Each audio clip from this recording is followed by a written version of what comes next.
And after completely gutting this dryer, I still couldn't find anything wrong with it.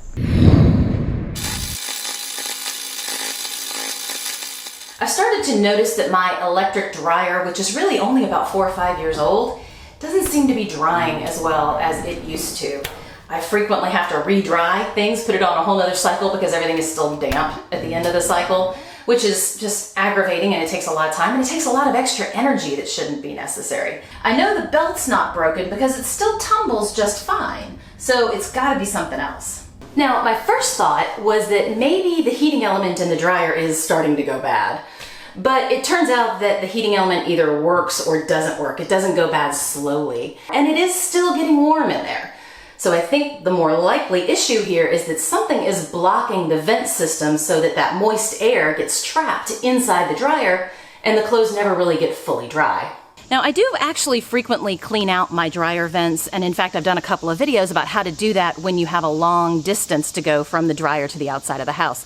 So I'm fairly certain that it's not clogged within the vent, but I did get in there with a flashlight and my camera just to see if it looked like anything maybe had crawled up in there and died, or maybe built a nest in there. But it seems to be completely clear, so I think the issue is probably somewhere inside the dryer.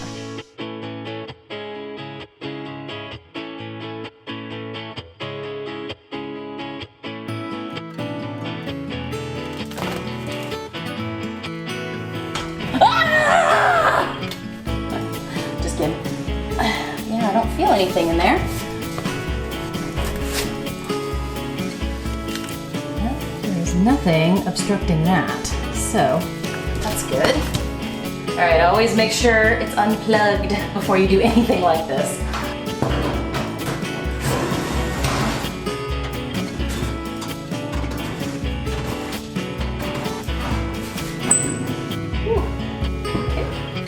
Love this thing, by the way.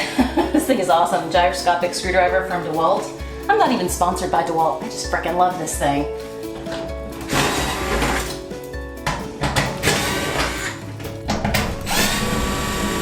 Oh, seriously, buy this for somebody this Christmas. It's awesome. Off now. Oh, okay, there we go. All right. Ha. See. Oh my god. Okay.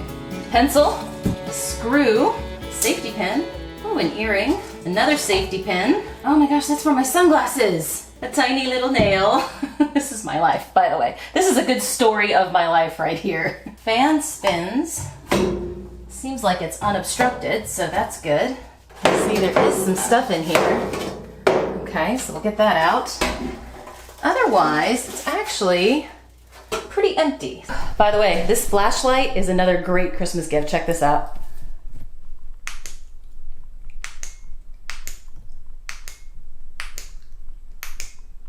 All right, I'm gonna vacuum all my stuff out with a little shop back here.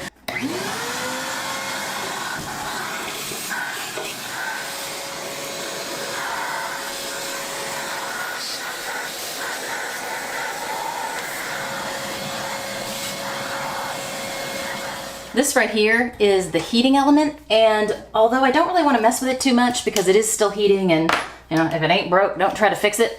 But I do want to take a look at it while I'm here just to make sure it looks like it's still in good condition. I might as well since I'm already here.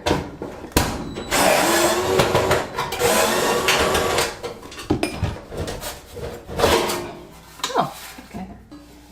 It's pretty small, actually. kind of surprised at how small this guy is.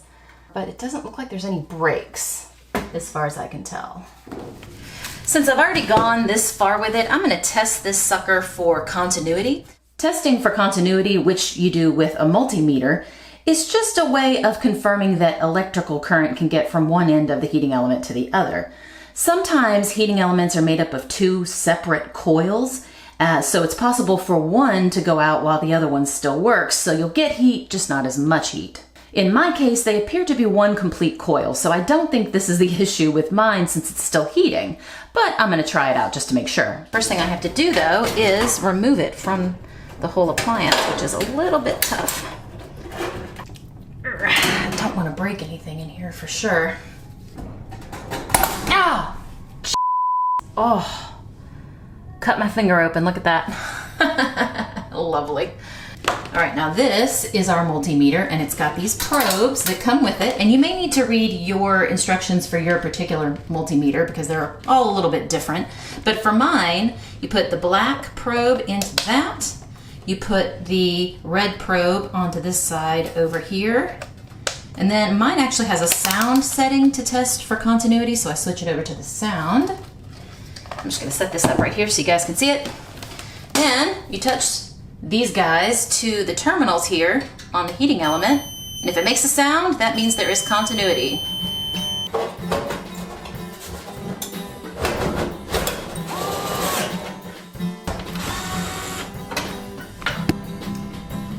Trying to be super careful with these. Alright,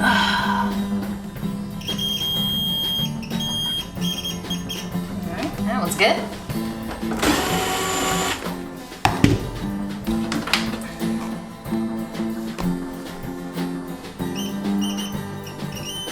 Some modern dryers also happen to have moisture sensor bars on the inside of the drum, which can sometimes go bad and need to be replaced, and they're fairly inexpensive. Mine doesn't happen to have those though.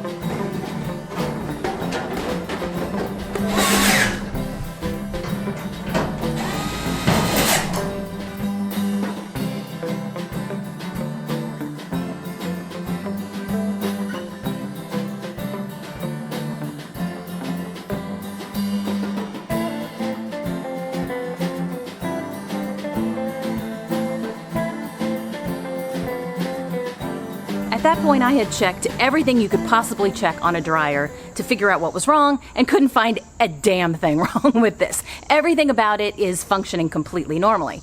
So I just went about my life and did some laundry a few days later, and then something occurred to me. Now, if anybody wants to call me on my crazy on this, comment below. For the last month or so here, it has been ridiculously humid. The kind of humid where you wake up in the morning and all of your windows are completely covered in condensation.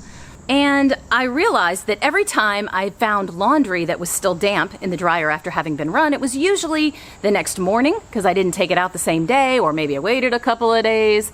And so I'm wondering if the humidity from outside is making its way up into that dryer all the way through this vent. That may seem a little bit far-fetched because that's got a long way to go to get into my dryer.